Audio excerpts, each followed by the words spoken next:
ନମସ୍କାର। ଜୀବନରେ କେବେ କେବେ ନା ଆମେ ମଣିଷ ଚିହ୍ନିବାକୁ ଭୁଲ କରିଦେଇଥାଉ।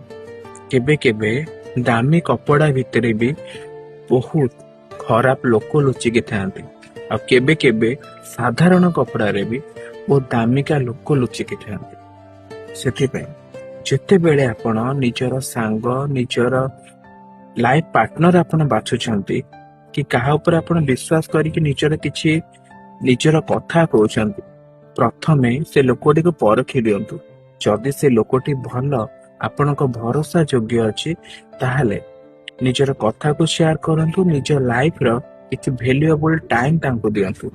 କାରଣ ଯଦି ସେ ଆପଣଙ୍କର ବିଶ୍ୱାସ ଯୋଗ୍ୟ ହେଇନଥିବ, ଯଦି ଆପଣଙ୍କୁ ନିଜର କୌଣସି ଗୋପନୀୟ କଥା କହିଥିବେ କିମ୍ବା ଭ୍ୟାଲୁଏବଲ ଟାଇମ ଦେଇଥିବେ, ତାର ପ୍ରତିବଦଳରେ ସେ ଆପଣଙ୍କୁ ଧୋକା ହିଁ ଦେବ।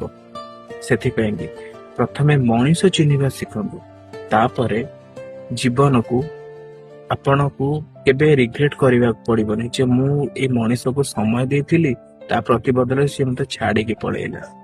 ସବୁବେଳେ ନିଜକୁ ପଚାରନ୍ତୁ, ଯୋଉ ଲୋକ ସାଙ୍ଗରେ ଆପଣ ଗୋଟେ ସମ୍ପର୍କ ଗଢୁଛନ୍ତି, ସେ ଲୋକ ପରଫେକ୍ଟ ନା ଇମ୍ପରଫେକ୍ଟ।